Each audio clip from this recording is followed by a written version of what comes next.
No meio do Oceano Pacífico, as ilhas de Tuvalu estão ficando sem tempo. Um pequeno país no Pacífico a meio caminho entre a Austrália e o Havaí.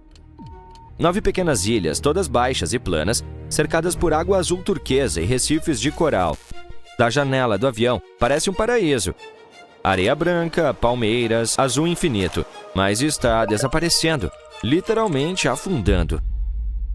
O ponto mais alto de Tuvalu fica a apenas 4,5 metros acima do nível do mar e a maior parte do país fica em torno de 2 metros. Quando ocorrem tempestades, as ondas atravessam estradas, os poços se enchem de água salgada, as plantações são arruinadas nos campos. Todos os anos, o oceano sobe um pouco mais e o solo parece encolher sob os pés das pessoas. E agora, pela primeira vez, o país está fazendo algo que ninguém fez antes. Eles estão planejando uma fuga. Neste verão, as autoridades australianas abriram inscrições para um novo tipo de visto, o primeiro do mundo criado especificamente para pessoas forçadas a se mudar devido às mudanças climáticas. Esse visto faz parte do Tratado Austrália-Tuvalu-Falepili Union. Basicamente, ele permite que os tuvaluanos vivam, trabalhem e estudem na Austrália com acesso a serviços de saúde e escolas, como os cidadãos australianos. As inscrições foram abertas em 16 de junho e encerradas um mês depois, em 18 de julho. Em 4 dias, mais de 3.000 pessoas haviam se inscrito, o que representa quase um terço de todo o país. Em 11 de julho, o número havia ultrapassado 5.000. Para uma nação de apenas 9.500 pessoas, isso é um tanto chocante. Portanto, a cada ano, 280 tuvaluanos serão escolhidos em uma votação nacional para se mudarem para a Austrália a partir de 2025. Não é um número muito grande, mas é o suficiente para fazer a diferença. Mas quem vai primeiro? Quem fica? O que acontecerá quando a terra em que eles ficarão começar a desaparecer? A ciência por trás disso é sombria. Em 2023, os pesquisadores descobriram que o nível do mar em Tuvalu estava cerca de 15 centímetros mais alto do que 30 anos antes. Em 2050, grande parte das ilhas, casas, escolas, aeroporto, poderá ficar abaixo do nível da maré alta. A água salgada já está se infiltrando nos suprimentos subterrâneos de água doce, arruinando poços e encharcando o solo. Os agricultores começaram a construir canteiros elevados para proteger suas plantações do sal, e algumas famílias pararam completamente de tentar e agora dependem de alimentos importados. A Austrália e Tuvalu assinaram um tratado da União Falepili no final de 2023. Ele abrange muitas áreas e a migração é apenas uma parte dele. O primeiro grupo de migrantes poderá chegar à Austrália no final de 2025. O limite anual de 280 pessoas tem o objetivo de proteger a economia de Tuvalu e evitar uma fuga repentina de professores, médicos e trabalhadores qualificados. Mas os especialistas dizem que, mesmo nesse ritmo lento, o país sofrerá mudanças drásticas. Se os números se mantiverem, cerca de 4% da população de Tuvalu poderá deixar o país a cada ano, juntamente com outras emigrações do país insular. Em 10 anos, isso significa que quase 40% da população terá ido embora. Com sorte, as pessoas que forem embora ainda olharão para trás. Os tuvaluanos sempre foram um povo do oceano, navegando pelas estrelas e lendo as marés. Sua terra e seu mar não são apenas o lugar onde vivem, são quem eles são. E deixá-los para trás significa deixar parte de si mesmos. É um tipo estranho de resgate, que salva vidas, mas não pode salvar o lar. Tuvalu ainda está de pé hoje, verde e bonita, mas a água continua chegando, então, pela primeira vez, as pessoas estão se preparando para partir antes que ela engula seu mundo inteiro. Mas o que é Tuvalu? É um daqueles lugares que parecem quase irreais em um mapa.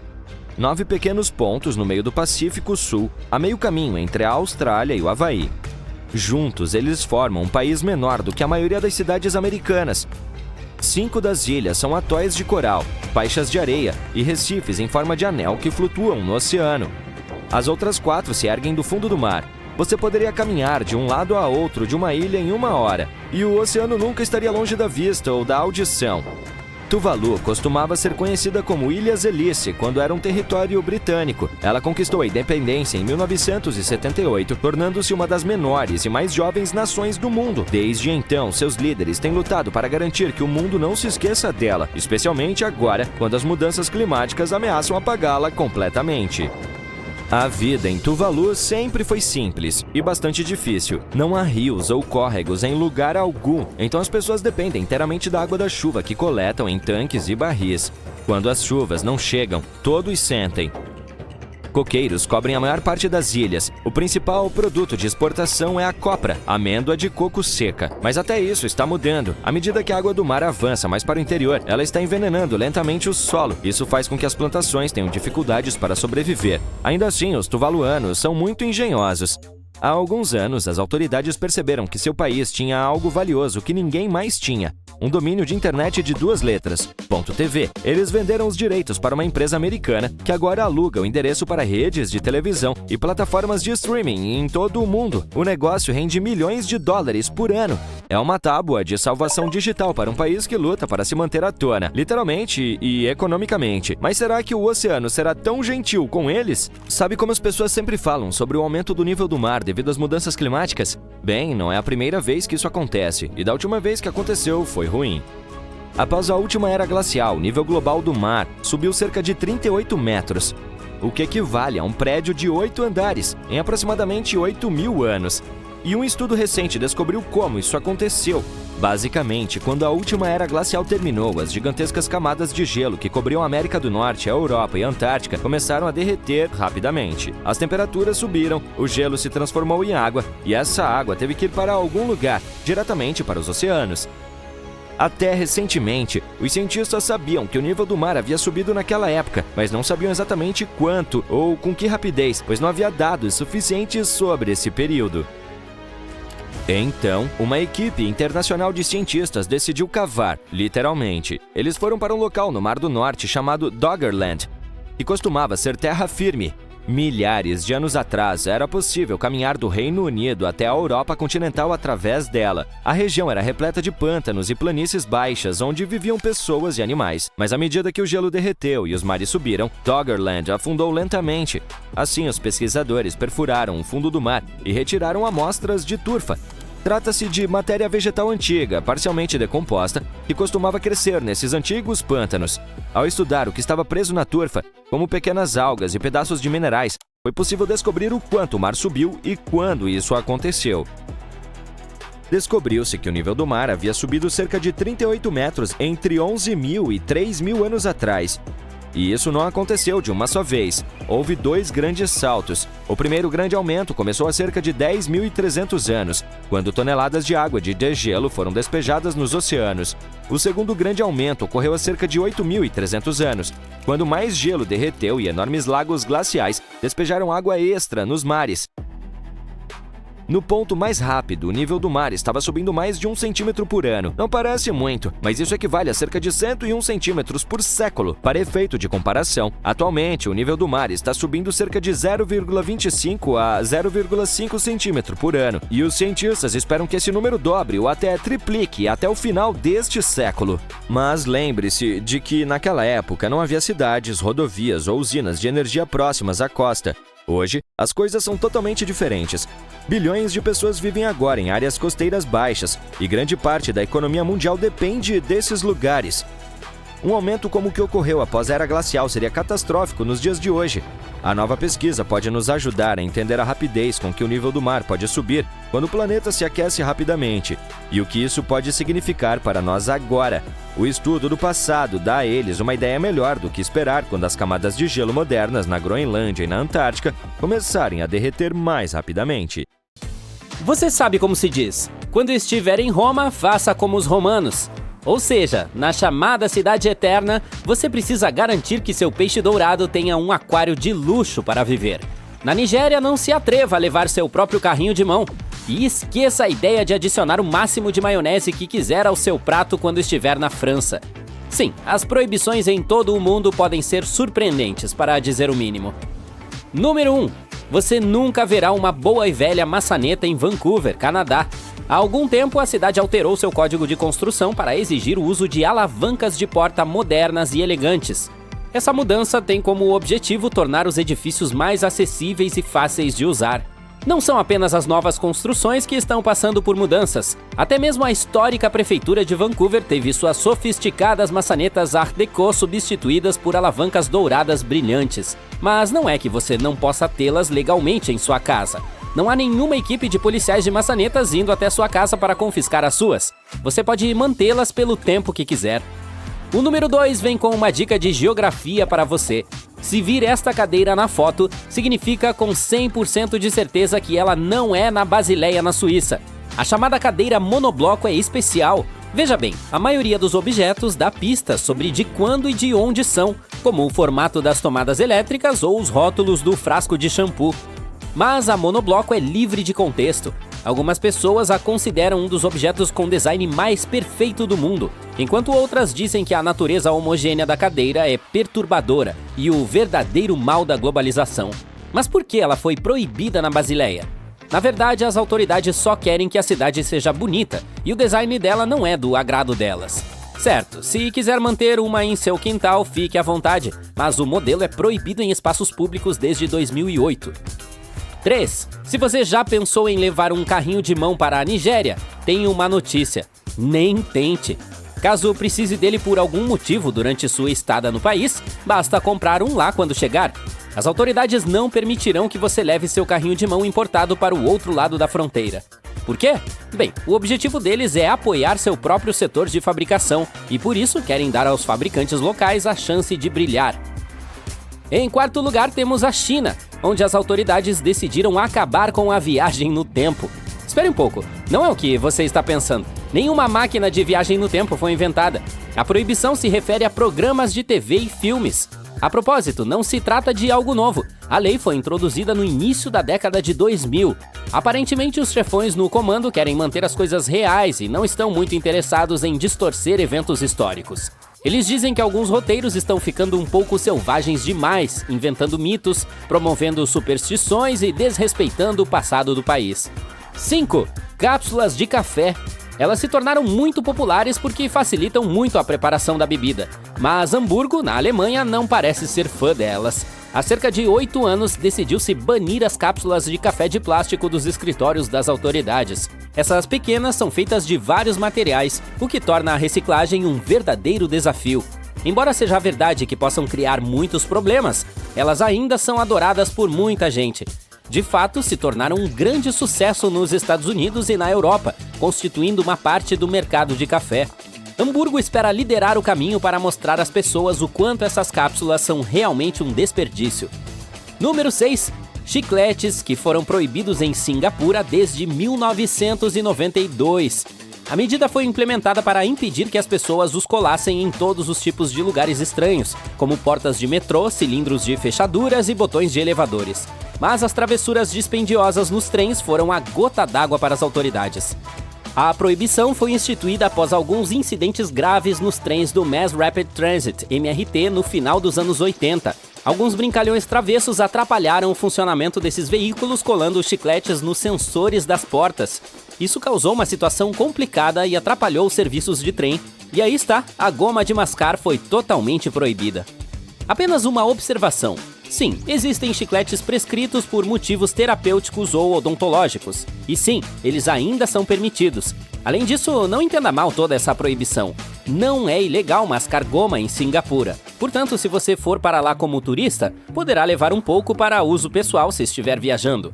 Só não coloque o resto embaixo deste belo banco de praça, ok? O que lhe trará muitos problemas, no entanto, é importar e vender chicletes. A Islândia é a número 7 em nossa parada de proibições. Em 1924, Reykjavik dizia: não são permitidos cães.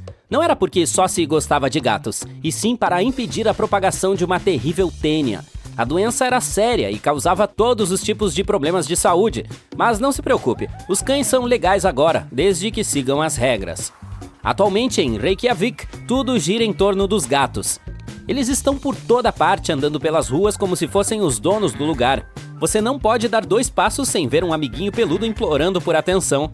Esses bichanos de Reykjavik são tão populares que têm até sua própria página no Facebook. As pessoas os adoram e algumas até carregam guloseimas para o caso de encontrarem um felino amigável. E como não há muitas ameaças a eles na Islândia, estão prosperando. 8. Filipinas. Agora, esta é realmente estranha. Cantar My Way em bares de karaokê é meio que proibido nesse país. Essa música aparentemente inofensiva tem sido associada a algumas consequências bastante sérias, como brigas e até mesmo a morte prematura de pessoas. Ninguém sabe o número exato de casos letais causados por essa música, mas houve pelo menos um punhado de incidentes nos últimos 10 anos. A letra, que pode parecer um pouco arrogante e orgulhosa, parece irritar as pessoas quando cantada de uma forma não tão boa. Isso fez com que alguns bares de karaokê banissem a canção de forma não oficial para evitar qualquer tipo de loucura. 9. Ei, você já ouviu falar sobre a Lei Metabo do Japão? Trata-se de medir o tamanho da cintura para combater a obesidade. Ela foi introduzida em 2008 e a ideia era que, se as empresas e as autoridades locais não atingissem as metas, elas sofreriam penalidades financeiras. O Ministério da Saúde acreditava que essa campanha ajudaria a prevenir várias condições de saúde. Assim, todos os anos, as pessoas com idade entre 40 e 75 anos tinham que medir sua cintura. Os empregadores e as autoridades locais precisavam garantir que pelo menos 65% delas participassem.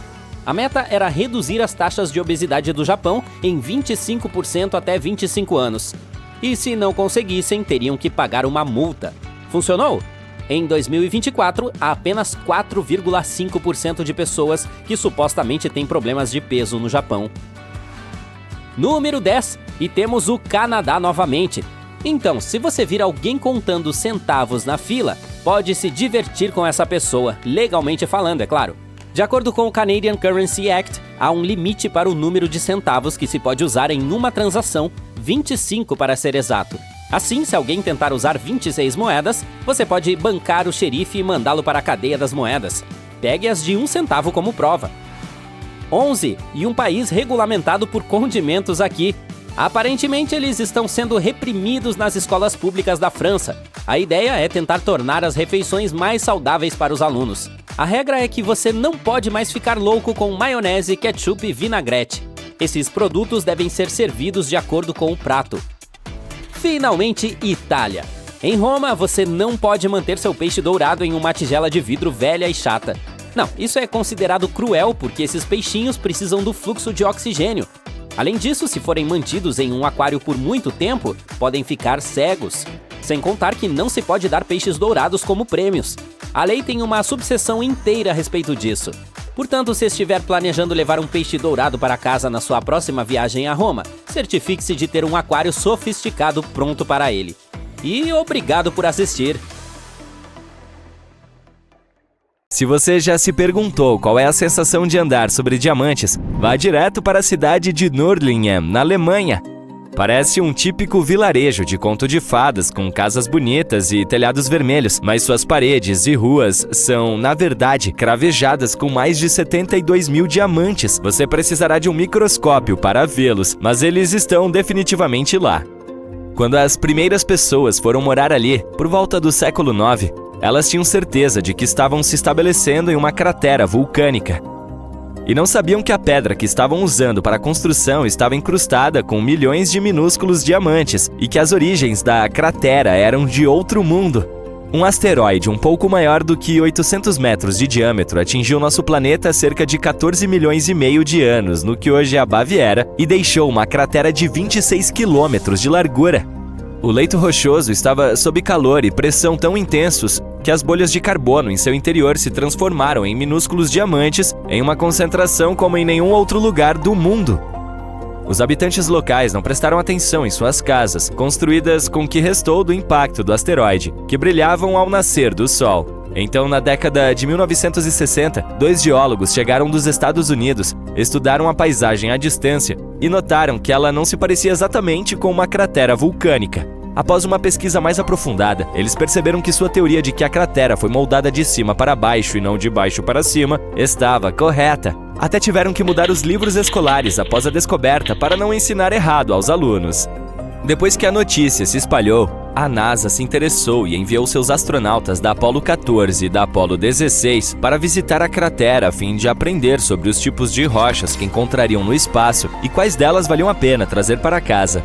Uma amostra lunar que chegou em uma das missões está agora em exposição no museu local e os astronautas ainda o visitam. Os habitantes de lá, no entanto, estão tão acostumados a viver entre diamantes que nem sequer acham isso especial. A cidade australiana de Coober Pedy é conhecida como a capital mundial da opala e existe completamente no subsolo. Tem até mesmo o primeiro hotel subterrâneo 4 estrelas do mundo. A razão pela qual as pessoas se estabeleceram nessa área foi para trabalhar em uma mina de opala. Naquela época, os mineiros mal conseguiam sobreviver sob o sol escaldante do deserto, então alguém decidiu colocar uma barraca diretamente na mina. Depois, ela se transformou em uma casa. Atualmente, Culber City tem cerca de 2.500 residentes de diferentes países, aproximadamente 30 lojas, uma galeria de opalas, museus, um bar e outros edifícios, e é uma atração turística popular. Já Monawi, em Nebraska, nos Estados Unidos, tem uma prefeita, uma escrivã, uma tesoureira, uma bibliotecária, uma dona de taberna e uma bear woman. No entanto, a população é oficialmente de apenas uma habitante. Elsie Eiler tem feito todos esses trabalhos, pagando impostos para si mesma e votando nela para prefeita desde 2004. Na década de 1930, Monawi tinha uma população de 150 pessoas, mercearias e restaurantes. Quando as condições agrícolas pioraram, todos começaram a ir embora, família por família, até chegar a uma pessoa. Se você quiser economizar na construção de uma casa, procure uma propriedade na cidade espanhola de Setênio de las Bodegas. 3.000 habitantes vivem sob e nas laterais das montanhas de Cádiz, e as utilizam como paredes e tetos naturais. Os primeiros colonos se mudaram para lá em tempos pré-históricos. As rochas mantêm as casas frescas no verão e quentes no inverno.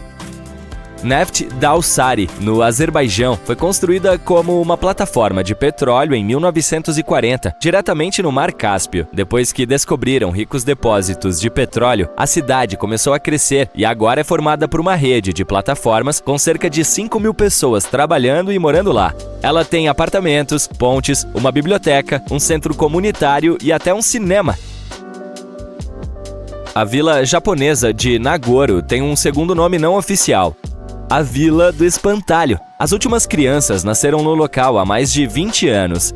Oficialmente, há menos de 50 habitantes, mas parece completa graças aos 350 bonecos humanos em tamanho real. Quando uma mulher voltou de vez para lá em 2000 para cuidar do pai idoso, viu as ruas, lojas e escolas vazias. Para mudar a situação, ela e seus amigos começaram a fazer bonecos fofos para substituir os moradores. A cidade inteira de Whittier, no Alasca, vive sob o mesmo teto de um prédio de 14 andares de um antigo quartel. São cerca de 220 pessoas que moram lá o ano todo, além de todas as lojas, uma delegacia de polícia, uma agência dos correios, um hospital e uma igreja. A maioria trabalha com pesca comercial, recreação e turismo, ou com a balsa e a ferrovia do estado. A ideia por trás de ter tudo e todos em um só lugar é economizar dinheiro com aquecimento no clima sempre frio e permitir que as pessoas façam todos os seus negócios dentro de casa. Dessa forma, não precisam enfrentar os ventos insuportavelmente fortes. Há uma cidade em Svalbard, Noruega, chamada Longyearbyen, onde o sol se põe em 25 de outubro e não nasce novamente nos 4 meses seguintes. Quando ele aparece novamente na primavera, os habitantes locais se reúnem na escadaria de um antigo hospital para dar as boas-vindas e comemorar seu retorno. Depois, ele não se põe por mais de 4 meses. Isso acontece devido à forma como a Terra está inclinada em seu eixo. O Sol nasce e se põe apenas uma vez por ano nos polos Norte e Sul. Longyearbyen é a cidade mais setentrional do mundo, então é afetada por isso. Seus residentes ocasionalmente veem ursos polares e renas nas ruas e se locomovem em motos de neve. O vilarejo italiano de Viganella foi construído bem no fundo de um vale e no lado errado das montanhas. Elas projetam sombras enormes e privam o local do sol durante todo o inverno. Os habitantes locais viveram assim por séculos, até que um engenheiro decidiu construir um grande espelho no alto da encosta oposta da montanha. Ele é operado por um computador e reflete a luz na praça central de Viganella por pelo menos 6 horas por dia durante os meses mais escuros. Santa Cruz del Islote, na Colômbia, é uma das ilhas mais populosas do mundo, com cerca de 600 residentes em uma área de 2,5 acres. Os pescadores a construíram em uma plataforma de coral há mais de um século. Eles a escolheram devido à sua bela localização e à ausência de mosquitos. As famílias dos colonos originais estavam crescendo e a maioria nunca saiu dali. você só encontrará pessoas com 6 sobrenomes diferentes morando lá. Quando a família precisa de mais espaço, basta acrescentar um andar extra a uma das cerca de 100 casas da cidade. Agora, ela tem uma escola, lojas, uma igreja e um restaurante. Não há trânsito, pois as ruas não são largas o suficiente para carros ou caminhões e as distâncias são perfeitamente percorríveis a pé. Ninguém tranca as portas porque todos se conhecem e nunca houve um único crime. Outro lugar onde as pessoas não trancam suas portas é o vilarejo de Shani Shingnapur, na Índia. De fato, as casas e até mesmo as lojas não têm portas, chaves e fechaduras, mas os moradores nunca se sentem inseguros. Eles acreditam que seu vilarejo está sob a proteção do deus Shani, que punirá qualquer um que tentar roubar algo. Uma lenda diz que há cerca de 300 anos, após uma chuva forte e uma enchente, os habitantes encontraram uma enorme rocha. Naquela mesma noite, o deus Shani apareceu nos sonhos do chefe do vilarejo e prometeu proteção se eles a mantivessem sem abrigo. A divindade viveria na rocha e supervisionaria o local. Quando o primeiro banco foi aberto, eles acrescentaram uma entrada de vidro e uma fechadura eletromagnética pouco visível com um controle remoto para respeitar a tradição. Se você estiver procurando o lugar mais descontraído do mundo, dê uma olhada em The Village, na Flórida. Você não pode se mudar para lá, a menos que haja pelo menos uma pessoa com mais de 55 anos em sua casa. Além disso, terá de deixar para trás qualquer pessoa com menos de 19 anos. O meio de transporte mais popular em The Villages é o carrinho de golfe. Há todos os tipos de atividades divertidas e gratuitas para os residentes, então está longe de ser entediante. Tudo começou com o Home Insurance Building, erguido em 1885 em Chicago. Apenas um prédio de 10 andares, mas foi uma revolução na época. O início da era dos arranha-céus.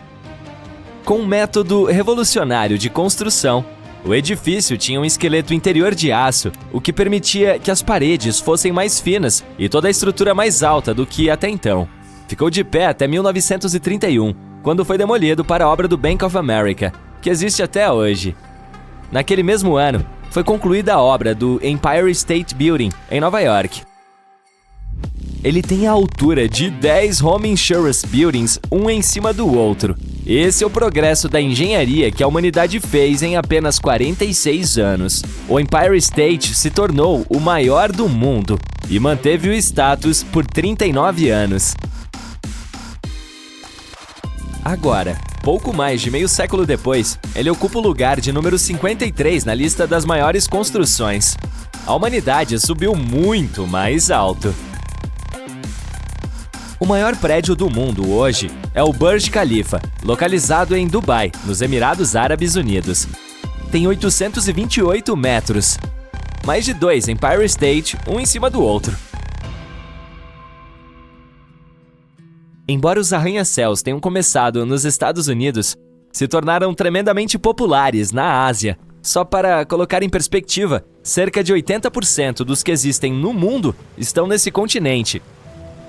O equivalente a cerca de 7.500 no total. O país com o maior número dessas edificações é a China, com quase 3.000. Por que gostam tanto deles por lá? Bem, a Ásia tem a maior população do mundo e sua economia está crescendo.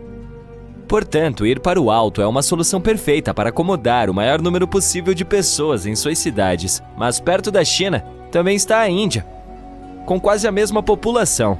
Ainda assim, o país tem 10 vezes menos arranha-céus, com pouco mais de 200. A maioria localizada em Mumbai. Então por que a Índia não põe de pé tantos prédios altos se é uma ótima maneira de acomodar as pessoas? Acontece que o país regula estritamente a construção, alegando questões de saúde e segurança. Veja bem, existe uma teoria urbana bastante popular de que grandes estruturas que acomodam muitas pessoas levam a uma maior densidade populacional, mais anonimato e menor segurança no território. Então a Índia está tentando evitar isso com construções baixas. O problema é que quando uma cidade não consegue acomodar todos que querem morar nela, começa a crescer horizontalmente. Além disso, os terrenos e os apartamentos são muito caros devido à sua escassez, então pouquíssimas pessoas podem pagar. Dessa forma, o país começou a afrouxar as restrições recentemente e agora está lentamente permitindo edificações um pouco mais altas, com 34 arranha-céus sendo erguidos no momento. Sabe que outro lugar no mundo também se recusa a permitir esses gigantes? A Europa. Só Nova York tem mais deles do que todo o território europeu somado. São apenas 250 no velho continente, sendo que metade se localiza em apenas 3 cidades. O motivo para a resistência a prédios altos por lá é totalmente diferente. A história dos grandes edifícios remonta a pouco mais de 100 anos atrás, nos Estados Unidos do século XX. É um país bastante jovem, e as zonas urbanas ainda estão sendo construídas do zero, com muitos terrenos disponíveis. Quando ele ainda estava se formando, muitas cidades europeias já existiam havia dezenas de séculos. Assim, não há muito mais espaço livre e ninguém tem qualquer desejo de derrubar o Coliseu e colocar algum edifício enorme e sofisticado lá. Também não havia razão prática para mudar as coisas. A força motriz dos arranha-céus asiáticos e americanos é a população crescente das zonas urbanas. Sem contar que os europeus são muito protetores do horizonte de cada local. A história chega a Bruxelas, capital da Bélgica, que ganhou até o termo bruxelização. Na década de 1960, não havia regulamentos de zoneamento e algumas edificações na cidade foram demolidas para dar lugar a outras mais contemporâneas, com o objetivo de desenvolver distritos comerciais. A construção incontrolável começou e prédios modernos foram levantados em pontos aleatórios em Bruxelas. Eles não tinham valor cultural ou histórico e não se encaixavam na arquitetura da cidade, atrapalhando a imagem dela. Muitos arquitetos e pessoas protestaram e novas leis foram introduzidas, restringindo a demolição de locais de importância histórica e controlando a expansão imobiliária. Outros países europeus aprenderam com os erros da Bélgica. A população em todo o continente ainda não gosta de estruturas modernas. Muitos locais adotaram regulamentos de zoneamento e erguer um sofisticado arranha-céu de vidro por lá não é tão fácil. Ainda assim, cidades com grandes centros financeiros como Londres, Frankfurt ou Istambul exigem espaços comerciais. Dessa maneira, algumas possuem vários gigantes em algum lugar fora dos centros históricos, formando distritos separados. Roma, a capital da Itália e uma das cidades mais antigas do mundo, rejeitou completamente os grandes edifícios, afirmando que nenhum jamais aparecerá lá. Você já notou que a maioria dos arranha-céus é feita de vidro? Acontece que a escolha não é nada aleatória e há vários motivos para privilegiar o material em sua composição. A primeira é que ele pode ser prensado em todas as formas possíveis. Assim, a obra pode não ser mais apenas uma torre vertical chata como antes, mas ter todos esses designs sofisticados que vemos em todo o mundo agora. A segunda razão é que é um material muito fino. As paredes são mais estreitas e os pisos maiores, proporcionando mais espaço interior, ao contrário dos tempos pré-home insurance building. O vidro também é bastante leve e permite que a construção seja bem alta. Por ser transparente, reduz a necessidade de consumo de energia na parte interior, por isso também é muito econômico. Adicionalmente, é resistente à temperatura e, portanto, às intempéries. E, finalmente, parece elegante, chique e moderno. Dessa maneira, teoricamente, os arranha-céus maximizam o espaço urbano, acomodam mais pessoas e reduzem o consumo de energia. Na prática, tudo é um pouco menos eficiente. Há mais espaço entre eles do que entre os edifícios mais baixos, o que significa mais terreno usado do que se imagina. Além disso, cerca de 40% do espaço de cada um não é utilizado, porque é reservado para postos de elevadores e saídas de emergência. Cada andar a mais adiciona menos espaço do que o anterior. Quanto à energia, há muita necessidade de calor e frio, e não devemos esquecer do uso de elevadores. Ok, agora vamos descobrir quais são os países com o maior número de arranha-céus do mundo. Vou dar a você o top 15 em setembro de 2022. Então, o número 15 é o Panamá, com 66. Na posição de número 14 vem a Turquia, com 67. O 13º lugar vai para Singapura, com 95. Depois vem a Índia, com 112. sendo que alguns desses foram erguidos nos últimos anos, então é um grande salto que deram. Em seguida, com 122 arranha-céus, vem as Filipinas. A Tailândia abre o top 10 com 125. O Canadá supera por pouco, com 124. A oitava colocação vai para a Indonésia, com 129 grandes edifícios. A Austrália tem 141 deles e fica com a sétima posição. Suba de nível, agora estamos falando de 266 na Malásia. O Japão ganha por apenas 5 e abre o top 5. O número 4 é, sem surpresa, outro país asiático, a Coreia do Sul, com 276. Os Emirados Árabes Unidos chegam ao top 3 com 314. Agora, todos nós já conhecemos os dois países com maior número de arranha-céus se você estiver atento hoje. Sim, o segundo lugar vai para o país fundador desses gigantes, os Estados Unidos, com 859 deles. É um grande salto em relação ao terceiro, mas há um ainda maior. Com 2.976 arranha-céus, a primeira posição fica com a China. 9 países entre os 15 primeiros são asiáticos, 3 são das Américas, 1 do Oriente Médio, 1 da Europa e 1 da Austrália. Em sua maioria, os arranha-céus da Europa estão concentrados em 5 cidades: Londres, Frankfurt, Paris, Moscou e Istambul. Mesmo juntos, estes lugares têm menos dessas construções do que a cidade de Nova York. Para um edifício ser considerado um arranha-céu moderno, precisa ter 150 metros de altura, ou seja, pelo menos de 40 a 50 andares. Cada andar tem, em média, 4 metros e 25 centímetros de altura do chão ao teto. Se você tivesse visitado os Estados Unidos antes dos anos 70, teria encontrado apenas um desses edifícios. O Home Insurance Building, em Chicago, foi o primeiro edifício mais alto do mundo, com 10 andares. Na Europa, os primeiros arranha-céus surgiram em Moscou. Eles formavam um grupo chamado Sete Irmãs, mas foram erguidos só em meados dos anos 90. A América do Norte começou a subir prédios cada vez mais altos. Isso aconteceu porque as cidades estavam ficando superpopulosas. O horizonte de Nova York é tão famoso que você provavelmente o reconheceria mesmo se nunca tiver ido a essa cidade antes. O mesmo acontece com Paris. Mas você consegue imaginar a Torre Eiffel cercada ou até mesmo bloqueada por arranha-céus? Isso certamente ofuscaria todo o seu brilho. O distrito de La Défense é onde podem ser encontrados os arranha-céus em Paris. Assim, eles não interferem no cenário romântico e turístico da cidade.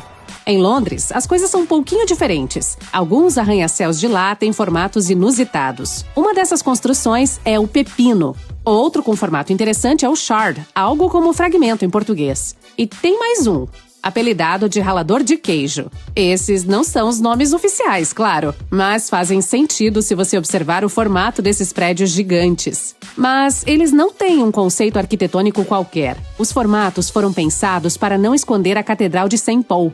Aliás, o topo dessa construção monumental é visível até do Monte Rei Henrique VIII. E olha que esse local fica bem distante. De qualquer forma, há também outros pontos turísticos, como a Torre de Londres e o Palácio de Westminster, próprios mirantes. Então, para não prejudicar a vista do horizonte de Londres, não é permitido construir nada que bloqueie esses monumentos. A maioria das cidades europeias já existia quando os Estados Unidos começaram a erguer seus primeiros arranha-céus. É por isso que elas não tinham muito espaço para colocar prédios gigantes. Cidades bem niveladas resultam de um crescimento estável ao longo dos anos. Por exemplo, em Lisboa, há um miradouro no Parque Eduardo VII. Desse lugar dá para ver todo o parque e o rio. Se de repente surgisse um monte de edificações de 150 metros de altura por lá, essa vista maravilhosa seria perdida. Não daria para ver a icônica avenida nem o rio. Em seus lugares, haveria apenas os prédios. Assim como Lisboa, muitas outras cidades na Europa não querem que arranha-céus atrapalhem sua herança cultural. Na Alemanha, por exemplo, a maioria deles fica em Frankfurt. Em outras cidades, a preferência é por proteger e restaurar os edifícios que já existem. E mesmo que, digamos, Berlim quisesse construir alguns arranha-céus, não conseguiria fazer isso. O solo de lá simplesmente não permite. Coloque um prédio desses por lá e ele afundará. Construir uma fundação para um prédio super alto na cidade requer um investimento alto, pois o solo é muito macio e arenoso. Mas e se fosse ignorada toda a herança cultural de uma cidade europeia e se resolvesse encher, por exemplo, Praga com arranha-céus? Primeiro, seria preciso demolir um monte de imóveis que já existem lá. Isso faria uma multidão furiosa de pessoas reclamar que a cidade que elas conhecem e amam está sendo destruída. Bruxelas, na Bélgica, já passou por algo parecido. Tem até uma palavra que surgiu desse fenômeno: bruxelização. Em termos simples, significa não se preocupar com o lugar em que serão colocadas novas edificações altas. Aqui tá bom. Põe mais uma ali também. Elas poderiam ser chamadas de couves de Bruxelas.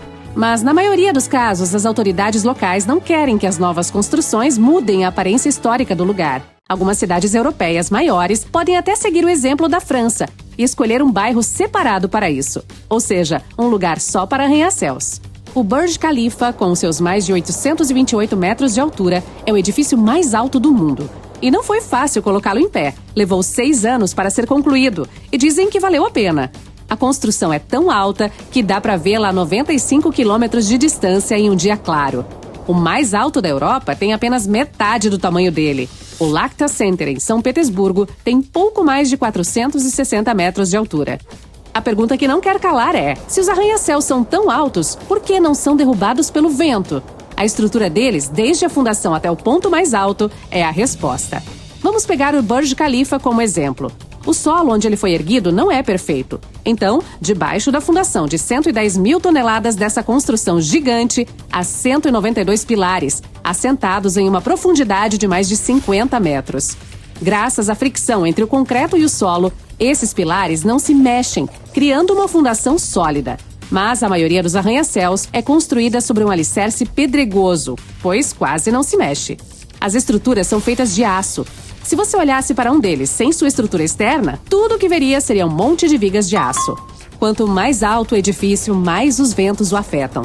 Domar esse fenômeno da natureza é um dos maiores desafios que os construtores têm que enfrentar. Imagine que você está em um dos andares superiores. De repente, uma rajada forte de vento bate no prédio. A construção inteira começa a balançar, e é possível sentir isso mesmo estando lá dentro. Você pode até cair caso não se segure em alguma coisa. Para evitar que isso aconteça, a maioria dos arranha-céus tem uma estrutura parecida com um pêndulo em seu interior. É ela que absorve a força do vento.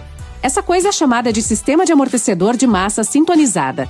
O mecanismo age como um contrapeso. Quando o arranha-céu é atingido pelo vento, é esse sistema que se move dentro dele.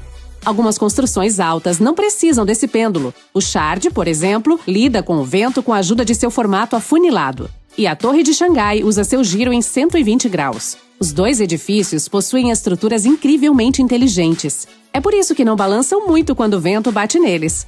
O Shard não tem nenhum sistema de amortecimento de massa sintonizada. E o que existe na Torre de Xangai só serve como atração turística. Antes de o design de um prédio ser finalizado, ele geralmente passa por um teste em túnel de vento. Uma maquete da cidade é construída e testada com esse edifício super alto. Quando os especialistas ligam o vento, isso simula condições da vida real. Vamos supor que o modelo de arranha-céu quebre sob a pressão do vento durante o teste. É bem provável que ele caia na vida real também. Os ventos lá em cima podem ser tão fortes que turbinas de vento se tornaram grandes aliadas dos construtores. O Bahrein World Center tem 3 delas bem no meio dele. O Strata SE-1, por exemplo, possui turbinas de vento no topo. Existe um fenômeno chamado efeito downdraft. São ventos acelerados que passam perto dos arranha-céus. Quando uma forte rajada de vento atinge um prédio muito alto, é empurrada para cima, para os lados e para baixo em direção à rua. Então, se você estiver passando perto de um prédio incrivelmente alto em um dia de ventania, pode ter que se afastar para não ser levado pelo vento. Mas digamos que vários arranha-céus quadrados fossem construídos um ao lado do outro. Nesse caso, eles certamente direcionariam o vento para as ruas. Isso poderia criar mini furacões em dias de muita ventania. Uma vez, um estudo examinou 100 prédios mais altos que estavam prestes a ser demolidos por seus proprietários. E descobriu-se que a maioria deles tinha uma duração média de apenas 42 anos. Mas alguns podem durar muito mais. Por exemplo, o Temple Court Building ainda está de pé até hoje. Com seus 45 metros, é um pouquinho menor que os outros, mas já viu mais de 100 invernos ao longo de sua existência. A primeira coisa que nos vem à mente quando pensamos na demolição de algum edifício é poeira, destroços e um barulho ensurdecedor. Mas as coisas não são tão dramáticas assim para a maioria dos arranha-céus. Quando se resolve acabar com um, ele é desmontado pedaço por pedaço. Esse processo começa pelo topo e vai até chegar à base. E o prédio desaparece lentamente diante dos seus olhos. Aposto que você já ouviu falar do infame Triângulo das Bermudas. No entanto, há um irmão menos conhecido que pode ser ainda mais perturbador. O Triângulo de Bridgewater, localizado em Massachusetts, é um pequeno, mas intenso foco de atividade paranormal. O criptozoologista Loren Coleman cunhou o termo em 1938 para descrever essa área de 520 km², que abrange pontos sinistros em Abington, Rehoboth e Freetown. Dentro de suas fronteiras há várias cidades, incluindo Bridgewater, de onde vem o nome. Para os corajosos o suficiente para explorar, há até mesmo um guia disponível detalhando os locais mais assustadores da região. Você pode começar sua viagem pela King Philip's Cave, em Norton. Diz a lenda que o líder Wampanoag Metacomet, também conhecido como Rei Philip, costumava ficar por lá durante sua épica rebelião contra os britânicos do século XVI. E agora, algumas almas corajosas juram ter visto luzes fantasmagóricas e ouvido tambores fantasmas na caverna.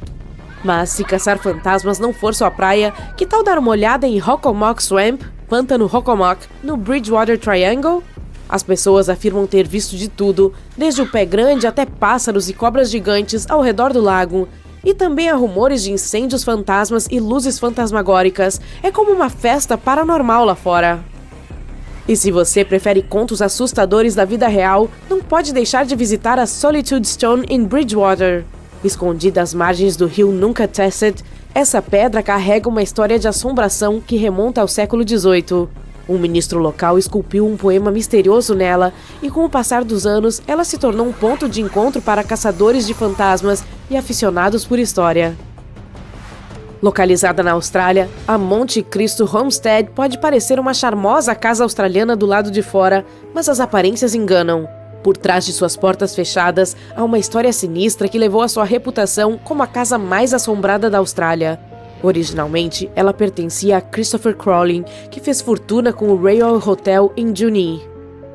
Eventos sombrios ocorreram dentro das paredes da Fazenda Monte Cristo. A família Crowley residia na mansão em estilo vitoriano, situada no topo de uma colina com vista para a cidade. A tragédia ocorreu com a morte de Christopher em 1910 e de sua esposa Elizabeth em 1933. Após a partida da família em 1948, a casa caiu em desuso e foi abandonada. Mais tarde, a família Ryan comprou a propriedade e trabalhou para restaurá-la, mas descobriu que não estava sozinha. Ocorrências estranhas, como comportamento animal incomum e encontros com luzes misteriosas e figuras fantasmagóricas, levaram os Ryans a acreditar que a casa era mal assombrada. Diz a lenda que pelo menos 10 espíritos vagam pelos corredores da Monte Cristo Homestead. Você pode escolher entre uma variedade de fantasmas na casa mal assombrada: uma criança que foi deixada por uma enfermeira descer as escadas, uma empregada que despencou de uma varanda, ou um garoto do estábulo que morreu tragicamente em um incêndio. O espírito mais ativo é o filho do zelador, que foi descoberto acorrentado ao lado de sua falecida mãe e permaneceu acorrentado por 4 décadas. Atualmente, a casa funciona como pousada e café da manhã, oferecendo jantar e um tour de fantasmas que detalha sua história sombria. Os hóspedes mais corajosos têm a opção de passar a noite na residência sinistra. Localizada em Francisville, perto de Nova Orleans, a Myrtles Plantation é uma mansão histórica com uma varanda de 38 metros e um grande saguão adornado com um magnífico lustre de cristal francês. A mansão tem um passado sombrio, com 10 pessoas que perderam suas vidas entre essas paredes. Como resultado, houve vários relatos de avistamentos de fantasmas, incluindo a infame Chloe, uma figura espectral usando um turbante verde característico que assombra os visitantes em seus quartos. Outros fantasmas relatados incluem uma menina espiando pela janela, uma criança pulando nas camas, um soldado, uma sacerdotisa voodoo e um fantasma de um antigo proprietário. Apesar de sua reputação como a casa mais assombrada dos Estados Unidos, a Myrtles Plantation, assim como a Monte Cristo Homestead, agora funciona como um charmoso bed and breakfast com 21 acomodações. Os visitantes podem fazer passeios fantasmagóricos durante o dia ou optar por passeios noturnos mais populares e de arrepiar os cabelos. Além disso, um restaurante na propriedade oferece aos hóspedes uma culinária fresca e de origem local. Originalmente construída em 1824, a Casa de Ópera em estilo italiano em forma de ferradura em San Juan, Porto Rico, tem sido um elemento de destaque no cenário cultural da cidade há mais de um século. Apesar dos rumores de ocorrências paranormais, o Teatro Tapia é imperdível devido à sua beleza arquitetônica distinta. De acordo com a lenda local, o teatro é assombrado por duas figuras fantasmagóricas. Uma delas é uma mulher de vestido vermelho que aparece no camarote 1 a 5 antes de desaparecer, enquanto a outra é uma atriz que caiu tragicamente no palco no século XVIII e que, segundo dizem, se apresentava para plateias invisíveis antes de desaparecer. Dizem que seu fantasma vagueia pelo teatro, ocasionalmente cantando no palco e fazendo com que as portas se fechem nos bastidores. Embora essas histórias de fantasmas não possam ser confirmadas, os 200 anos de história do teatro deixam espaço para especulações.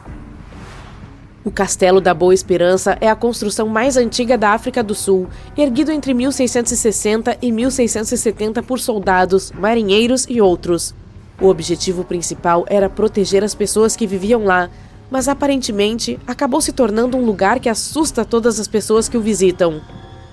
Você pode dizer que tudo isso não passa de imaginação vívida e que não há nada de paranormal nesse lugar, mas é o seguinte: muitas pessoas afirmaram ter ouvido vozes e passos na masmorra. Além disso, disse que o sino da Torre do Sino toca às vezes, mas não é realmente possível que o sino toque, pois a torre foi fechada com tijolos há alguns séculos. Há uma lenda, no entanto, que explica o toque sinistro. Dizem que um soldado acertou contas com a vida lá e deve ser o fantasma dele que está tocando. Mas espere, a coisa fica ainda mais assustadora. Há um cachorro preto fantasmagórico que gosta de assustar as pessoas, um homem alto e brilhante que pula das paredes e até mesmo uma senhora do século XVIII que ainda recebe convidados importantes. Hoje, o castelo é um museu militar e um local para cerimônias tradicionais. O local é repleto de segredos incontáveis que estão esperando para serem descobertos. Conhecido como o Gigante do Vale do Loire, esse castelo francês é realmente impressionante. Ele tem 7 andares, 204 cômodos, muitas galerias de retratos e até mesmo sua própria casa de ópera com capacidade para 200 pessoas. Originalmente construído como uma fortaleza no século XI, recebeu até mesmo visitas reais. Mas é aqui que as coisas ficam realmente interessantes. Aparentemente, o local é assombrado pela Dama Verde, também conhecida como La Dama Verte. Dizem que ela era a filha do amor do rei Carlos VII, e sua história terminou tragicamente no século XV, quando seu marido a matou por traição. As pessoas afirmam ter visto sua figura fantasmagórica na torre da capela, vestida com seu vestido verde característico, com olhos vazios assustadores e um nariz faltando. Alguns até dizem que ouviram seus lamentos por todo o castelo. Atualmente, esse castelo foi transformado em um hotel chique que organiza eventos interessantes, como mercados. Mas se você for corajoso o suficiente para passar uma noite lá, os quartos são exuberantes. Entre no Ancient Red Inn, um lugar onde a escuridão se esconde em cada esquina e os espíritos do passado nunca descansam de verdade. Sussurros ecoam pelos corredores, acompanhados pelo som de passos distantes e pela sensação inexplicável de dedos gelados roçando em sua pele. As sombras dançam sob a luz bruxuelante das velas, lançando formas sinistras nas paredes antigas adornadas com símbolos sinistros de um tempo esquecido. À medida que você se aventura mais profundamente na pousada, a temperatura cai drasticamente, causando um arrepio na espinha que nenhuma quantidade de camadas pode aquecer. Dizem que as aparições fantasmagóricas que vagam pelos corredores são almas perdidas em busca de vingança ou simplesmente incapazes de passar para o próximo reino. No Bishop's Room, o mais assombrado de todos, a energia opressiva é sufocante, como se as próprias paredes estivessem se fechando sobre você. Mas, apesar da sensação avassaladora de medo e pavor que permeia a pousada, há aqueles que são atraídos por sua escuridão como mariposas por uma chama. Eles buscam a emoção de encontrar o desconhecido e a adrenalina de sentir a presença do sobrenatural de perto e pessoalmente. Na Mongólia viviam dinossauros e atualmente há tantos cavalos quanto pessoas e 10 vezes mais ovelhas. É o país mais vazio do mundo. A capital foi transferida 28 vezes e tem até suas próprias Olimpíadas. Bem, a Mongólia está localizada bem aqui, no platô da Ásia Central, ao norte da China. É o 19º país do mundo em área territorial, mas tem apenas pouco mais de 3 milhões de habitantes. É como a população de Los Angeles, mas com um país inteiro só para ela. Se não contarmos a Groenlândia, a Mongólia é o país com a menor densidade populacional. São apenas 2 pessoas por 1,3 km². Os Estados Unidos têm 37. Bem, isso se contarmos apenas as pessoas. A Mongólia tem muito gado, cerca de 67 milhões, 20 vezes mais do que o número de pessoas. Metade desse rebanho é de ovelhas. No entanto, de todos os animais, o de maior prestígio é o cavalo. Há um ditado tradicional que diz: um mongol sem um cavalo é como um pássaro sem asas. E isso explica muita coisa. Uma pessoa com muitos cavalos é considerada rica, mas não imagine enormes fazendas com grandes estábulos cheios desses animais. Na Mongólia, ter estábulos é mais uma exceção. Lá, os cavalos ficam soltos ao ar livre o ano todo. Não custa quase nada sustentar um cavalo lá, porque eles andam por lá e até encontram comida por conta própria. A natureza do país lhes fornece o suficiente. O inverno é difícil porque tudo está coberto de neve, mas os animais conseguem distinguir a grama da neve. Eles ficam frágeis na primavera devido à falta de alimento, mas se recuperam logo após o fim do inverno. Uma família pode ter um cavalo sagrado em seu rebanho. Ele usa um lenço azul em volta do pescoço e quase nunca é montado. As pessoas de lá realmente amam seus cavalos, e esse relacionamento carinhoso vem de séculos. Há muitas músicas, histórias, mitos e obras de arte com eles. No idioma mongol, há cerca de 500 palavras para descrever as características desses animais e mais de 200 para falar apenas sobre a cor e o padrão da pelagem. Eles também têm um significado espiritual.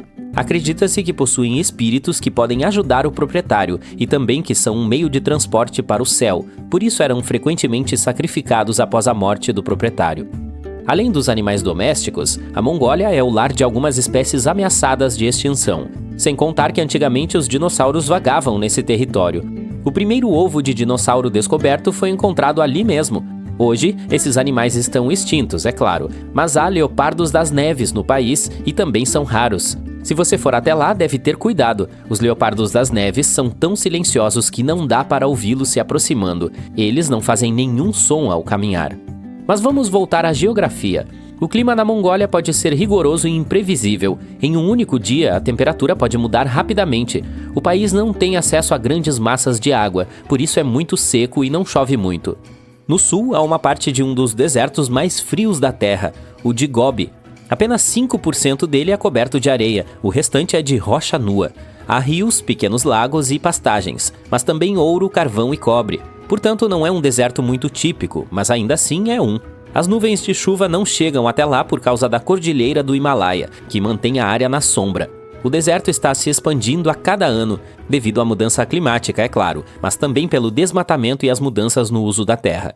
O país inteiro é bastante seco, com pouca precipitação, por isso os habitantes não têm medo do deserto. Sim, ele é povoado, há pessoas vivendo ali. São nômades que estão ocupados com a criação de gado. Essas pessoas não têm um lar fixo, elas viajam com seus animais de um lugar para outro seguindo as estações.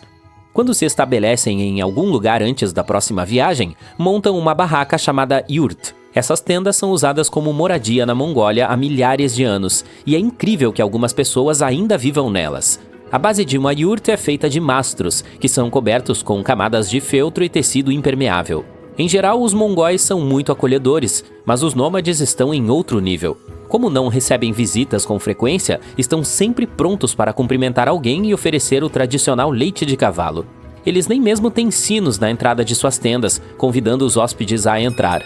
É claro que também há pessoas que vivem em cidades e vilarejos e têm casas fixas, e são a maioria cerca de 3/4 da população. A maior cidade é a capital, Ulaanbaatar. Quase metade da população do país está concentrada lá, apesar de ser a capital mais fria do mundo. A temperatura média anual é de 0 graus Celsius. A média em Washington, nos Estados Unidos, é de 16 graus e em Ottawa é de 7 graus. Quando Ulaanbaatar foi fundada, no século XVII, estava localizada a cerca de 290 quilômetros a sudoeste do local atual. Depois foi movida 28 vezes até que finalmente se estabeleceu onde está hoje. Por quê? Bem, naquela época a maioria da população era nômade, então a capital também era um assentamento móvel. Dependendo das estações do ano, dos pastos, dos suprimentos de água e de muitos outros fatores, ela se deslocava junto com seus habitantes. Agora a cidade é grande e está estabelecida, então talvez não seja movida novamente, mas quem sabe? Eu sei, ainda não contei a você sobre os Jogos Olímpicos da Mongólia. O evento é chamado de Naadam, um festival anual realizado no meio do verão, visto pela maioria dos mongóis. De uma forma ou de outra, existe há séculos. Localmente, o Naadam é chamado de os 3 Jogos dos Homens, e as pessoas competem em 3 modalidades que tradicionalmente são consideradas 3 habilidades masculinas. Então, quais são esses 3 jogos? A luta livre mongol, a corrida de cavalos e o tiro com arco. Originalmente eram apenas os homens que competiam, mas recentemente as mulheres começaram a participar do tiro com arco e da corrida de cavalos. A luta livre mongol é um estilo de luta popular que existe há milhares de anos. Suas representações podem ser vistas em muitas placas antigas encontradas na região. Atualmente é o esporte mais popular do país, e a Mongólia também cedia muitos torneios internacionais. Portanto, é claro que há uma parte de luta livre no festival, e esse é o primeiro jogo. As regras são bem simples. Quem tocar o chão com qualquer coisa que não seja o pé, perde.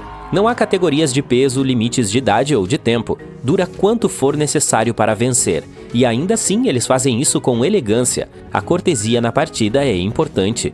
Por exemplo, se as roupas do oponente ficarem emaranhadas, o outro deve parar e ajudar a resolver o problema, mesmo que signifique perder uma boa oportunidade de vencer. No final, quando um participante for derrotado, o vencedor lhe dará uma mão e o ajudará a se levantar. O jogo começa com 512 ou 1024 participantes que lutam em duplas. Todo perdedor é eliminado. A competição continua por 9 ou 10 rodadas, dependendo do número inicial de participantes até que haja um vencedor. Depois, há a corrida de cavalos. Esse é um evento de longa distância que atravessa o país entre 16 e 27 quilômetros, dependendo da idade do animal. Até 1000 deles de todo o país podem participar da competição. No tiro com arco, as pessoas competem em equipes de 10. Cada arqueiro usa roupas tradicionais e tem 4 flechas para atirar em uma parede de cilindros de tecido ou madeira. Quem acertar um deles na parede ganhará pontos, e a equipe que obtiver mais pontos vence. Olá! Uma pergunta rápida. Qual é a capital do Japão? Se você disse Tóquio, então acertou. Ok, Tóquio é uma das cidades mais modernas e coloridas do Japão, mas por mais de 1000 anos, Kyoto ocupou esse lugar. Sim, eu sei, os nomes são semelhantes. Mas, enquanto Tóquio é o centro futurista do Japão, Kyoto é uma das cidades mais tradicionais e históricas do país. É conhecida como a capital cultural do Japão. Vamos jogar um jogo de Identifique a Diferença. Aqui estão 2 fotos. A primeira é de Tóquio e a segunda é de Kyoto. Você consegue perceber qual é a principal diferença entre as duas? Mantenha esse pensamento por mais um segundo. Aqui estão mais 2 fotos. A primeira é de Asakusa, um bairro de Tóquio, enquanto a segunda é de Kyoto. O que você diria que é a principal diferença aqui? Provavelmente você pode adivinhar para onde estou indo. Se não conseguiu descobrir, vou explicar melhor. A principal diferença está nas cores. Se você já teve a chance de viajar um pouco, provavelmente notou como as cidades têm certos temas de cores.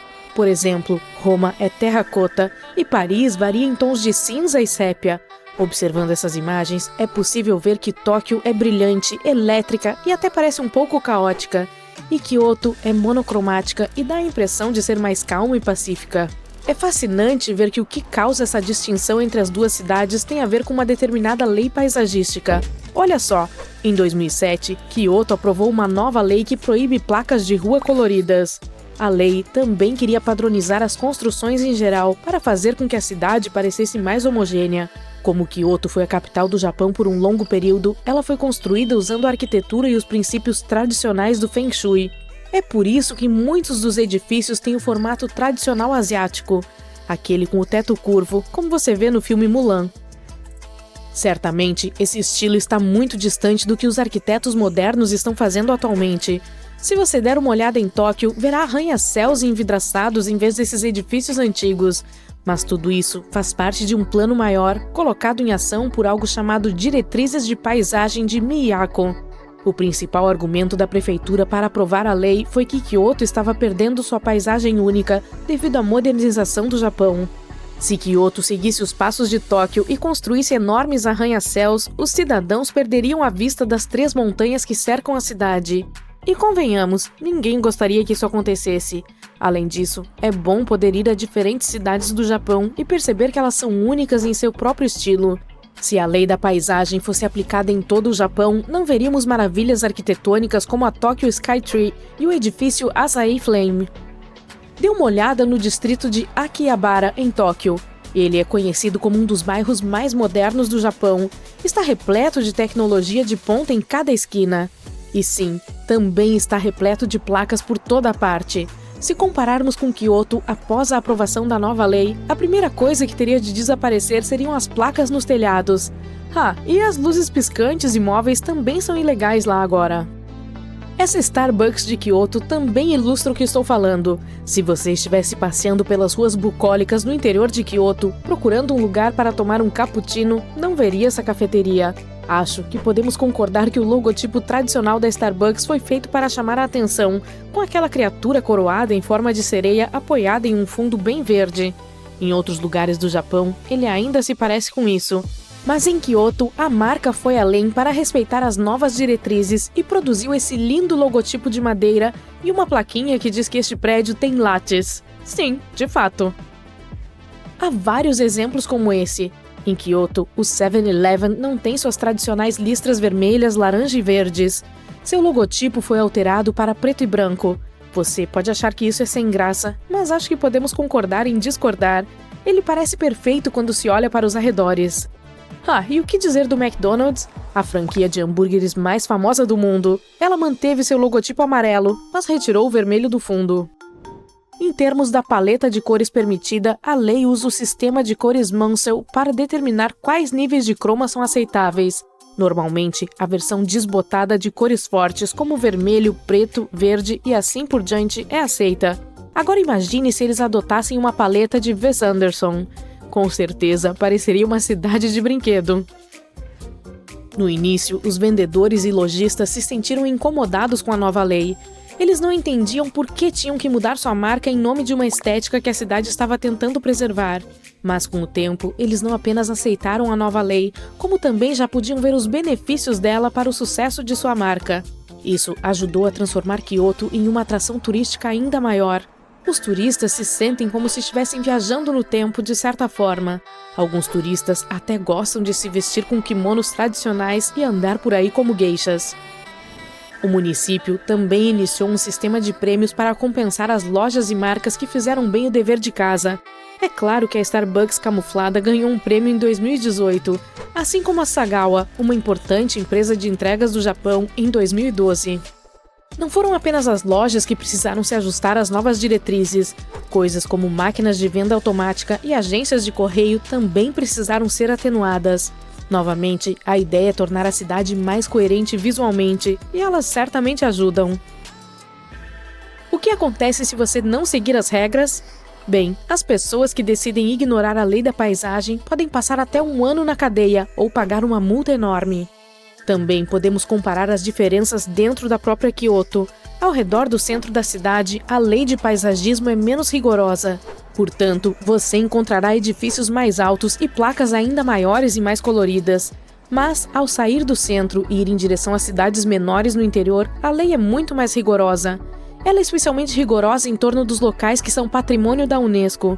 Caso você não saiba, há 17 patrimônios históricos em Kyoto. Sim, são muitos, mas é isso que torna Kyoto tão única. Bem-vindo ao bairro de Pontosho. Esse bairro é um bom exemplo de como a lei da paisagem mudou a disposição da cidade ao longo dos anos. O Pontosho é um beco bonito em Kyoto que se estende por vários quarteirões. Se você observar essa imagem do Google Street de 2009 e essa de 2023, verá diferenças claras. Para começar, a enorme placa na entrada do beco não existe mais. Assim como os fios pendurados no topo das lojas, a calçada foi refeita e as placas das grandes lojas desapareceram. Está muito mais limpo.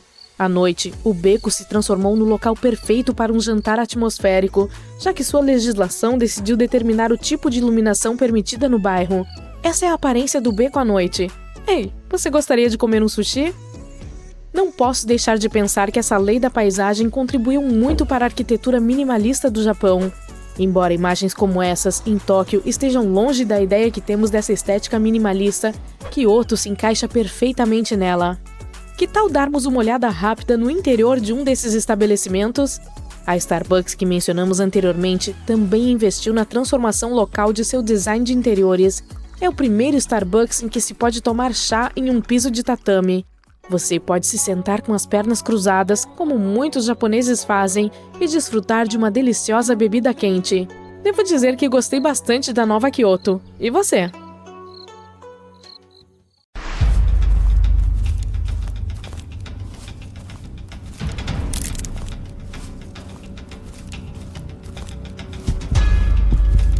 Há pontes no estado indiano de Meghalaya que são feitas de raízes vivas. Elas são compostas por raízes grossas, entrelaçadas ao longo dos anos, que ficam fortes o suficiente para suportar uma carga de 50 pessoas por vez. As tribos Khasi e Jaintia se tornaram mestres na arte de criar essas pontes insanas. Seus integrantes precisam delas para atravessar rios com mais facilidade. Algumas dessas pontes têm mais de 180 anos de idade.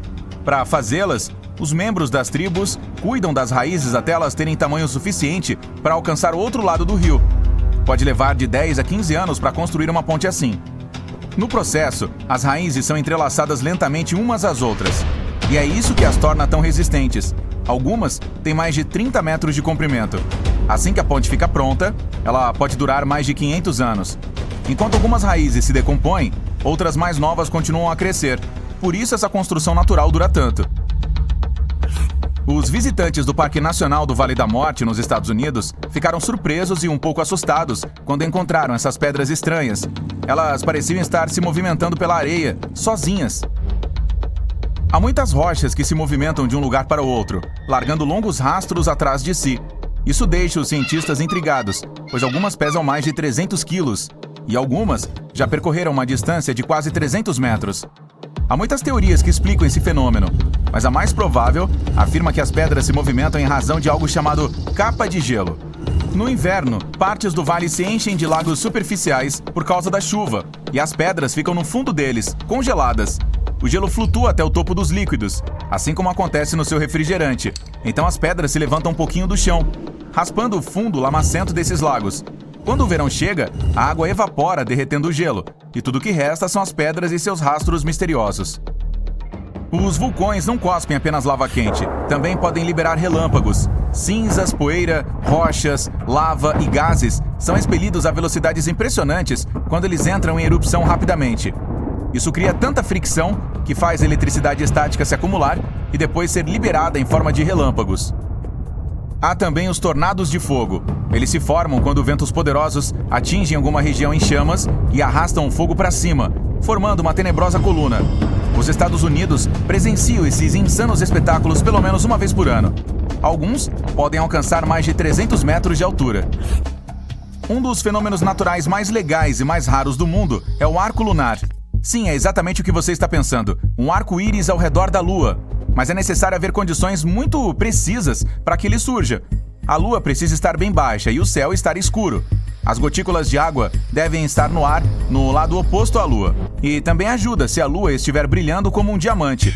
Os arcos lunares ocorrem quando a luz da Lua é refletida nas gotículas de água que ficam no ar, batendo nelas por um ângulo que altera sua direção.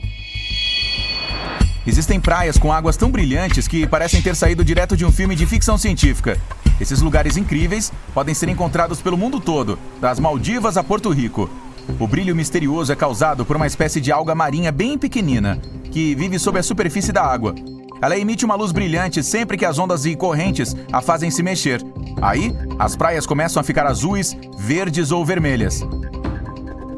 Se algum dia você tiver a chance de sobrevoar as florestas verde esmeraldas do oeste da Austrália, ficará surpreso ao ver um monte de lagos cor-de-rosa.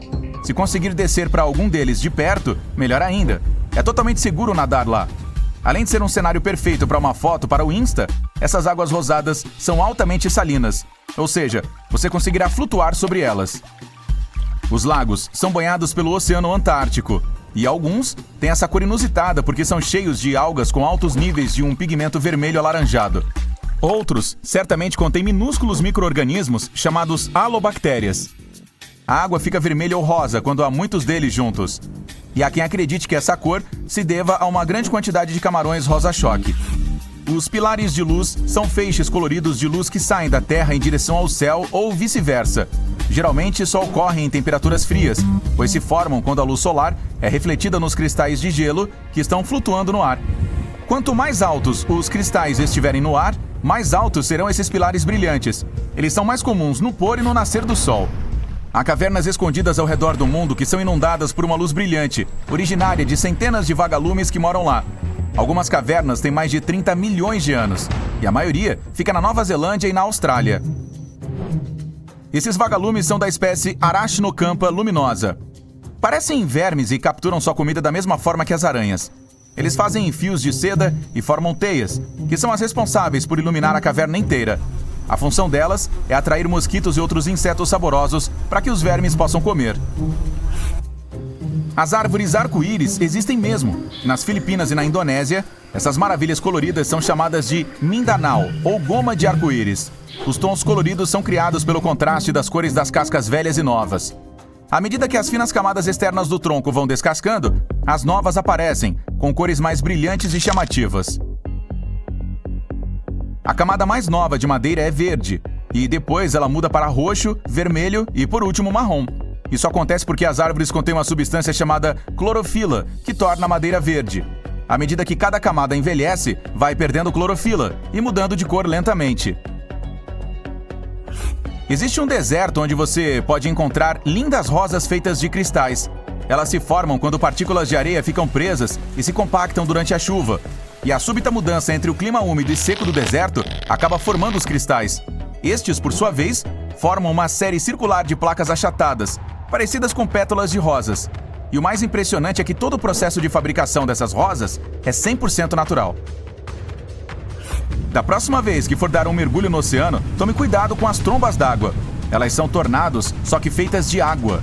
Nos Estados Unidos, esse fenômeno maluco é mais comum no arquipélago de Florida Keys, no Golfo do México. As trombas d'água geralmente se formam durante tempestades, mas podem acontecer em águas totalmente calmas também.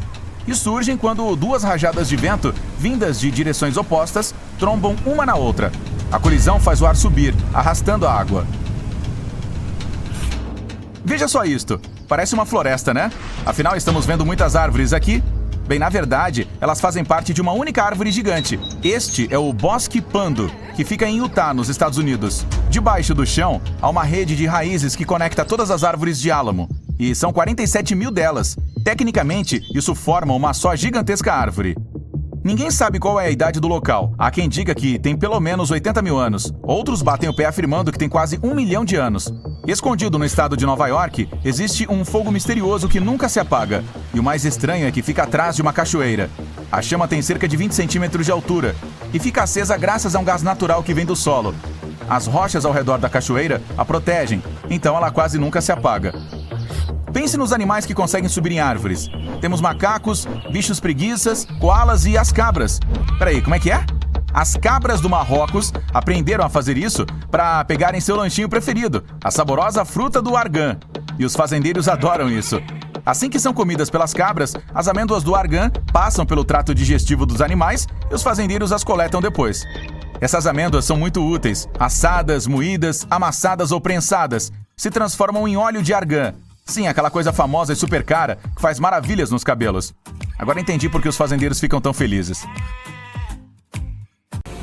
Vistos no Japão, estes dormitórios privados em forma de ovo permitem que você viaje de ônibus noturno e permaneça em sua própria casca ao mesmo tempo.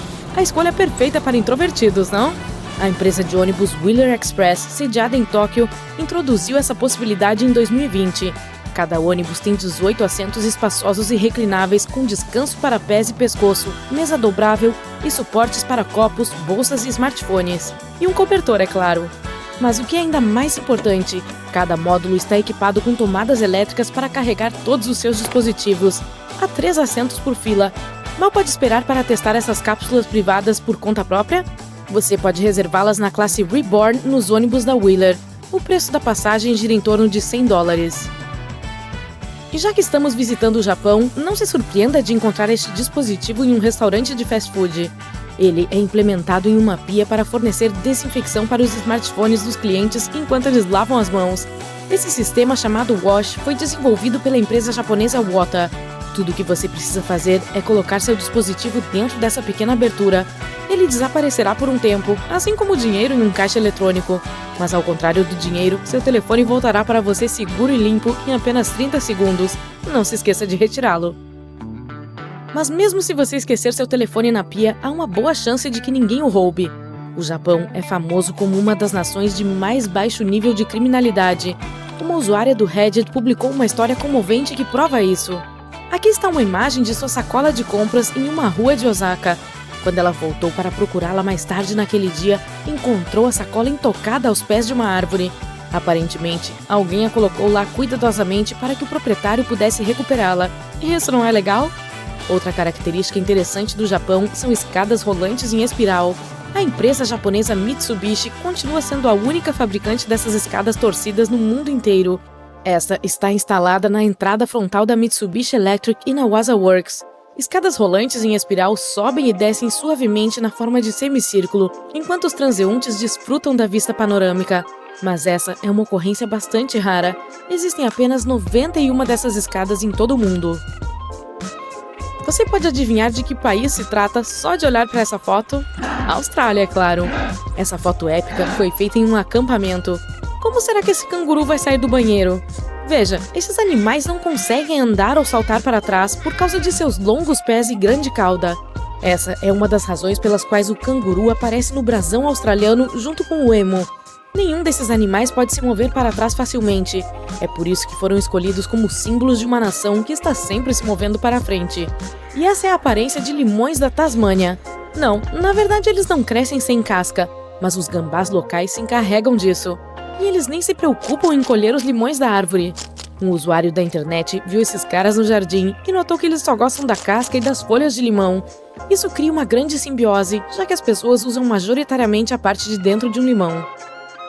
E já que estamos caminhando no bosque, cuidado com as aranhas caçadoras de ouro, porque elas adoram esse habitat. As aranhas caçadoras adultas têm patas que podem medir até 15 centímetros. Essa espécie assustadora é membro da família Sparacidae e recebe esse nome graças à sua velocidade e modo de caçar. Mas elas têm mais um título, aranhas caranguejeiras gigantes, por causa de sua aparência e tamanho. Embora as aranhas caçadoras sejam venenosas e suas mordidas possam ser dolorosas para os humanos, geralmente não requerem nenhum tratamento hospitalar. Confira isso! Você consegue adivinhar em que país essa foto do termômetro foi tirada? A Austrália, novamente. A temperatura mais alta já registrada neste país foi de 51 graus Celsius, mas não é um recorde mundial. O dia mais quente da história aconteceu em 1913 na Califórnia, atingindo a marca de 57 graus Celsius. E aqui está outra característica de ônibus para introvertidos. Alguns ônibus urbanos na Finlândia têm esse botão de polegar para cima para agradecer ao motorista ao sair. É uma pena que eles não tenham um botão de polegar para baixo para equilibrar. E se o passeio não tiver sido muito agradável? Que tal andar numa roda gigante, então? Na Finlândia, você pode fazer isso em uma gôndola de sauna pessoal. A primeira Sky Sauna do mundo começou a funcionar em 2016. Muitos turistas e moradores locais têm desfrutado dessa peculiaridade ao longo dos anos. Essa pequena gôndola permite que você desfrute do calor de uma sauna de verdade, enquanto anda a 40 metros do chão e olha a vista de tirar o fôlego sobre Helsinki. Após o pouso, os banhistas podem relaxar em uma jacuzzi e tomar um banho depois. É claro que os fabricantes tiveram que ser criativos no que diz respeito a fontes de energia na gôndola. Como resultado, construíram um aquecedor elétrico customizado para fornecer energia constantemente. Você sabia que a kebab pizza é um alimento nacional da Suécia? Surpreendentemente, é um dos pratos de fast food mais populares do país. Essa pizza é coberta com carne kebab e outros ingredientes, como molho de tomate, queijo, cebola, pimentão e molho kebab. As coberturas podem variar de um restaurante a outro, mas em geral, essa refeição combina tanto a cozinha italiana quanto a turca. Ela foi inventada por imigrantes do Oriente Médio na Suíça. Mas o criador original da pizza kebab é desconhecido, assim como a época precisa de sua invenção. Mas acredita-se que tenha surgido nos anos 80, quando os restaurantes de kebab e falafel começaram a abrir em toda a Suécia. Em algumas regiões, tornou-se comum oferecer tanto a pizza quanto o kebab. E em algum momento, alguém teve a ideia genial de misturar tudo isso em um prato delicioso. Por favor, deem as boas-vindas a outro prato nacional estranho, o tubarão fermentado, chamado hakar. É uma comida tradicional na Islândia. Muitas pessoas se perguntam por que os islandeses o comem podre. E a razão é bem simples. O tubarão da Groenlândia é venenoso quando fresco. O processo de fermentação é bastante longo e complicado, mas ajuda a se livrar de todas as substâncias venenosas. O método tradicional começa com a colocação do tubarão em um buraco raso escavado em areia cascalhenta. O tubarão é então coberto com areia e pedras para extrair os fluidos do corpo. O processo de fermentação posterior leva de 6 a 12 semanas, dependendo da estação do ano. Em seguida, o tubarão é cortado e pendurado para secar por vários meses. E depois disso, tudo o que você precisa fazer é remover a crosta marrom e cortar a gordurosa pasta de tubarão em pedaços pequenos. Bon appétit! O Peru tem a maior duna de areia do planeta, Cerro Blanco. Localizada na árida região de Nazca, no sudoeste do país, é conhecida como o Everest do deserto. Ela cobre quase 1.200 metros da base ao cume e a vista é absolutamente deslumbrante. Essa duna pode ser encontrada perto de outra característica curiosa, as linhas de Nazca. Localizado no sul do Peru, esse grupo de geoglifos foi descoberto gravado em areias do deserto.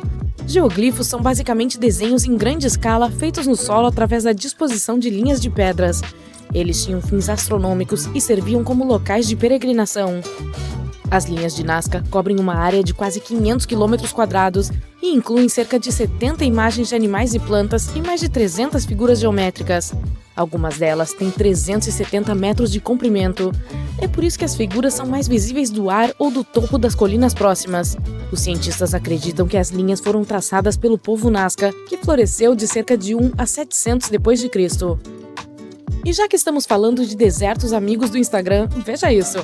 Não é um gigante pré-histórico, é uma escultura chamada Mano de Desierto, a mão do deserto, no meio do deserto do Atacama, no Chile. Com uma mão gigantesca que se aproxima do céu e tem uma base de ferro e concreto, a escultura tem 11 metros de altura e está localizada a cerca de 1.100 metros acima do nível do mar.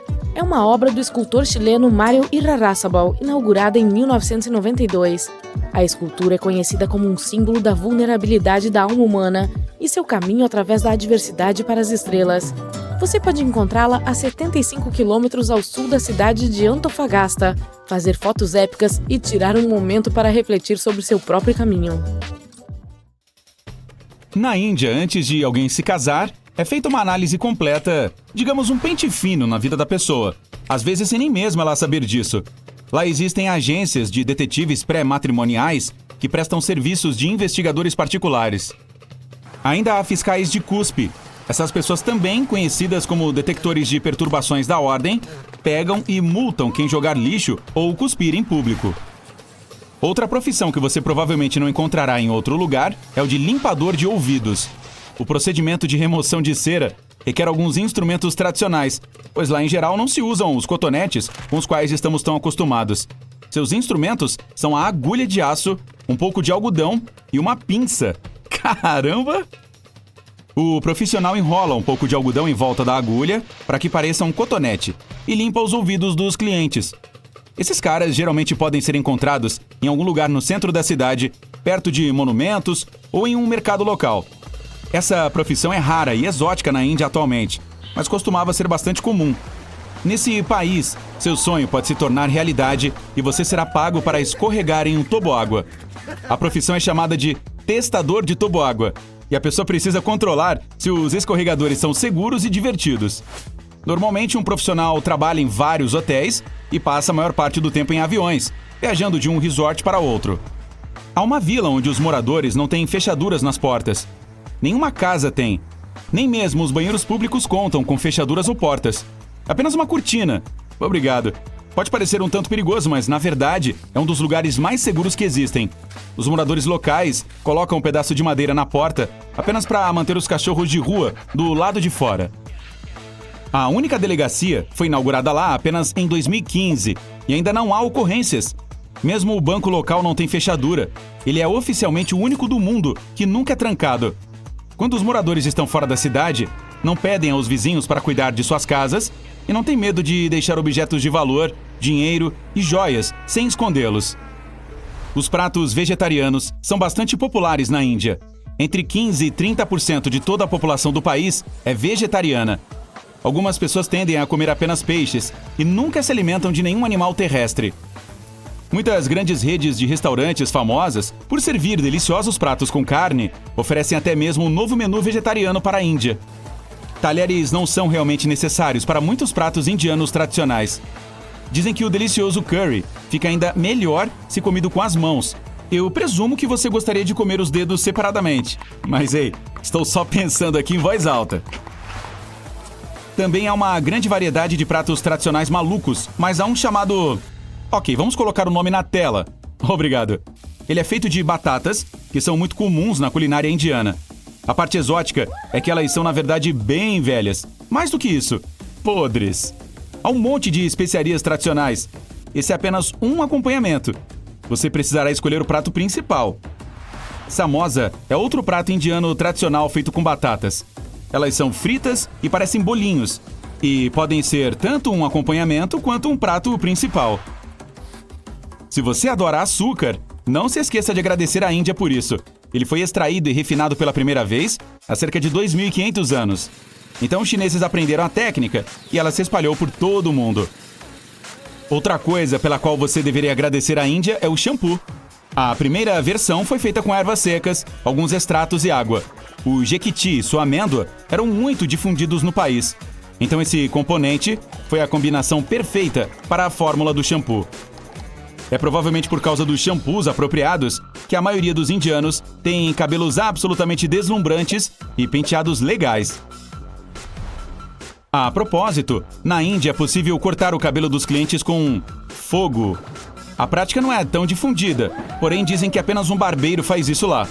Primeiro ele borrifa o cabelo com um pó inflamável e depois literalmente coloca fogo nele. Enquanto os fios queimam, o cara modela a forma certa com a ajuda de 2 pentes. Ele diz que o fogo ajuda a endireitar o cabelo e afirma também ter pelo menos 15 clientes por dia que vão até lá para fazer exatamente esse corte. O barbeiro com certeza faz parecer que é uma barbada de fazer. Se você gosta de festividades, a Índia é seu destino certo.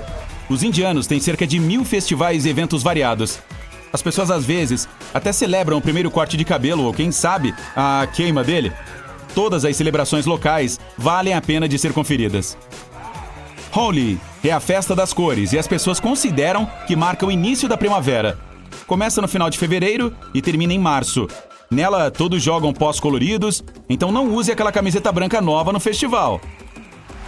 Diwali é a festividade das luzes e dura 5 dias. As pessoas dão presentes umas às outras, geralmente doces, e acendem milhares de velas e lamparinas. Nenhum outro país tem tantas comemorações. A Índia também detém muitos recordes mundiais. O maior relógio solar do mundo foi localizado na cidade de Jaipur. É uma torre de 27 metros de altura, feita de pedra polida e parecida com uma obra-prima arquitetônica. A sombra desse relógio solar se move a cerca de 6 centímetros por minuto. Você pode ver literalmente o tempo passando ali. Outra das coisas mais longas na Índia são as unhas. De acordo com o livro dos recordes, as unhas mais compridas de todas pertenceram a um indiano. Elas são quase tão longas quanto um ônibus daqueles de 2 andares de Londres. Ele as cortou em 2018, mas antes o comprimento total delas havia chegado a mais de 9 metros. Também há um recorde para a quantidade de filmes produzidos por ano. Em 2018, 1.813 novas películas foram produzidas no país. A quantidade é tão impressionante que, se você quisesse assistir a todos os filmes feitos lá em 2018 e visse um por dia, ainda estaria assistindo no cinema hoje. A ilha Sentinela do Norte, que faz parte da Índia, é provavelmente o lugar mais remoto do mundo, já que ninguém pode visitá-la. Estranhos não são bem-vindos lá. Os moradores locais são bastante introvertidos e sempre rejeitam qualquer contato vindo de fora. Nenhum navio pode se aproximar mais do que 9 quilômetros dela. E sempre há gente patrulhando a área. Esse é um dos poucos lugares no mundo que não possuem uma civilização moderna. Recentemente a ilha foi aberta para pesquisadores, mas os turistas ainda não podem ir até lá. Vários anos atrás, 2 sapos se casaram em uma cidade costeira chamada Udupi. Isso foi feito para chamar a chuva. Estava muito quente, mais de 40 graus. Os dois animais usavam roupas exclusivas para a ocasião. E a noiva ainda tinha um anel no dedo do pé. Eles foram enviados para passar a lua de mel em Manapala e foram soltos lá. Infelizmente tiveram que ser separados alguns meses depois, pois os moradores locais precisavam que a chuva torrencial que começou logo após o casamento parasse de alguma forma. Não existem 4, e sim 6 estações climáticas lá. De acordo com os calendários do norte, oeste e centro da Índia, a primavera no país ocorre em março e abril. Em seguida vem o verão, também conhecido como estação quente. Ele começa em maio e termina em junho. Essa também é uma das épocas para casamentos.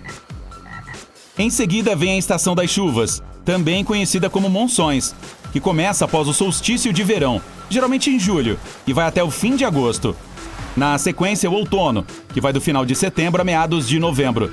Depois, chega o pré-inverno, ou simplesmente estação fria.